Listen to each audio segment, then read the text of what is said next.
গরমের দিনে ঠান্ডা ঠান্ডা লস্যি খেতে কার না ভালো লাগে, আর সেটা যদি হয় পাঞ্জাবি লস্যি তাহলে তো কোনো কথাই নেই। তাই আজকে সেই পাঞ্জাবি লস্যিকে কিভাবে খুব সহজেই বাড়িতে বানাতে পারবেন সেটাই দেখে নেব। চলুন শুরু করি।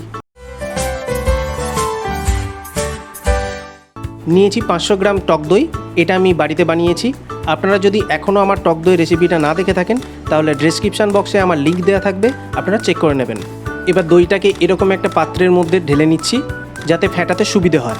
এবার হুইস্কারের সাহায্য নিয়ে প্রথমে দইটাকে কিছুটা ফেটিয়ে নেব। আপনারা হ্যান্ড ব্লেন্ডারও ইউজ করতে পারেন। সামান্য ফেটিয়ে নেওয়ার পরে অ্যাড করছি 4 টেবিল চামচের মতো চিনি। আপনারা পাউডার চিনিও ব্যবহার করতে পারেন। এর সাথে অ্যাড করছি হাফ চা চামচ পিঙ্ক সল্ট। এটা অপশনাল, কিন্তু এটা দেওয়ার ফলে ডিফারেন্ট একটা টেস্ট আসে। এবার চিনিটা দইয়ের সাথে ভালোভাবে মিশে যাওয়া পর্যন্ত এটাকে ফেটাতে থাকবো।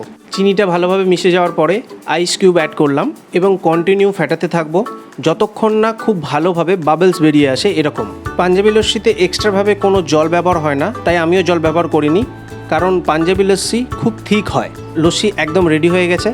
এবার আমি ওপরে কিছু কেশর এবং কিছু ড্রাই ফ্রুট দিয়ে এটাকে সার্ভ করব। আমি ব্যবহার করেছি আমন্ড এবং পিস্তা। আপনারা চাইলে কাজু বা চেরিও ব্যবহার করতে পারেন, অথবা দইয়ের মালাইও ব্যবহার করতে পারেন। খেতে খুবই ভালো লাগে। আজকে আমার লস্যি রেসিপিটা কেমন লাগলো কমেন্ট করে অবশ্যই জানাবেন। ভিডিওটা ভালো লাগলে লাইক এবং বন্ধুদের সাথে অবশ্যই শেয়ার করবেন। আমার চ্যানেলে নতুন বন্ধু হলে চ্যানেলটি প্লিজ সাবস্ক্রাইব করবেন এবং পাশে থাকা বেল বাটনটি অবশ্যই ক্লিক করবেন যাতে আমার সমস্ত ভিডিও সবার আগে আপনার কাছে পৌঁছে যেতে পারে। আজকের জন্য এটুকুই। দেখা হচ্ছে পরবর্তী ভিডিওতে। ভালো থাকবেন, সুস্থ থাকবেন। ধন্যবাদ।